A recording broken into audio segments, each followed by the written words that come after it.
ચા અને કોફીના તારો ખડખડ કેફીનના કારણે મગજમાં પર સીધી અસર કરે છે અને ચોક્કસપણે તમારી ઉર્જાને સતર્ક થોડા સમય વધારો કરી શકે છે, પરંતુ પડતું કેફીન પીવાની ઝડપથી નુકસાન થઈ શકે છે. જો તમે તમારી આદતને બદલવા માંગો છો તો ધીમે ધીમે આ દિશામાં પ્રયોગ અને ફરી સફળતા મેળવી શકો છો. અને ચાલો જાણે કે કેફીન ધરાવતી વસ્તુને દૂર કરી શકો છો. અને ચા અને કોફીના ભારત સૌથી વધુ મનપસંદ કેફીન પહેલા નુકસાનકારક છે, અને ચા અને કોફી ના પીવાથી સતત અને નુકસાનકારક બની શકે છે. અને કેફીન પીવાની લત હોય તો પાણી રવા દેજો અને આ નુકસાનના અમુક રક્ષણો મેળવી શકો છો. અને આ વધુ પડતી કોફીને પીશો તો નુકસાનકારક સામનો થઈ શકે છે. ચા અને કોફીના ઘટક કેફીન આપણા મગજમાં સીધી અસર કરે છે અને પીવાના ઝડપથી નુકસાન થઈ શકે છે. અને ગભરાટ માટે ઊંઘમાં લખીને માથાનો દુખાવો અને અપચાનો દુખાવો અને વગેરે, આ બ્લડ પ્રેશરનો દુખાવો અને આ અસર વગેરે મગજને અસર કરે છે. અને વ્યક્તિનું આ એક કેફીનનું વ્યસન થઈ ગયા પછી આ મુશ્કેલ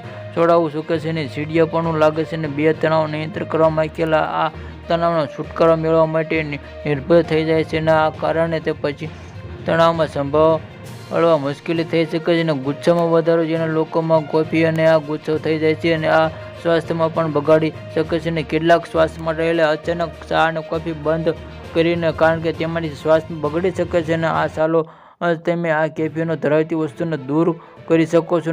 ચા અને કોફી દૂર રહેવાની સૌથી સારી રીત છે આ મર્યાદિત અને સફળતા ટૂંક સમય રહેવાનું સફળ ધરાવો.